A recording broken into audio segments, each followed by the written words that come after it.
All right, so in this very last video here, there's just one more thing that I need to show you whenever concerning Zapier. And the last thing I need to show you whenever it comes to Zapier is just fetching those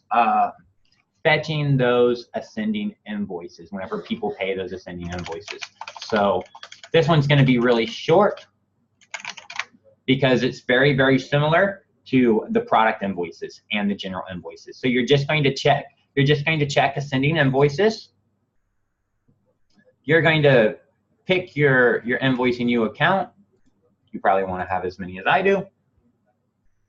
And then you're going to get all the data from your ascending invoice. I want you to note that you can also go in and you can also send hidden fields with those ascending invoices as well. You can declare those hidden fields, you can send those hidden fields, and then you can receive those hidden fields from Zapier. So you can also use these in your chatbots, and from your chatbots, you're gonna do exactly like we did in our chatbot.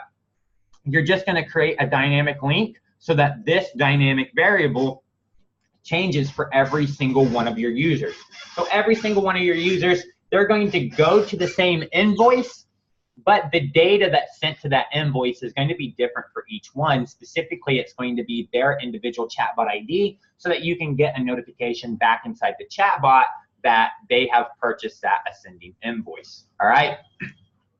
And you'll be able, if you send hidden fields, you'll be able to access that information just like you did before, all right? So you're going to use the ascending invoice literally exactly like you use the product invoice. You're gonna be able, as soon as somebody pays this, you're going to be able to get information that they actually paid that ascending invoice, and then whatever they paid for, you can go ahead and deliver whatever they paid for. If they paid for, you know, what, I don't know what they paid for, maybe your training course, maybe they paid for a service, whatever they paid for, you can send them a notification and let them know that you did just receive their payment and what the next steps are, okay? And I'm not gonna do anything further here because this is literally the same thing that we just went over in that product invoice, and it's the same thing that we just went over in that general invoice. You literally use them all the same way. All you need to do is pick, hey, what type of invoice do you want to listen for? If you want a particular filter, to filter to make sure that, hey, this is a particular product, I want to make sure that they're buying this particular product, you're just going to add a filter and filter by the product name,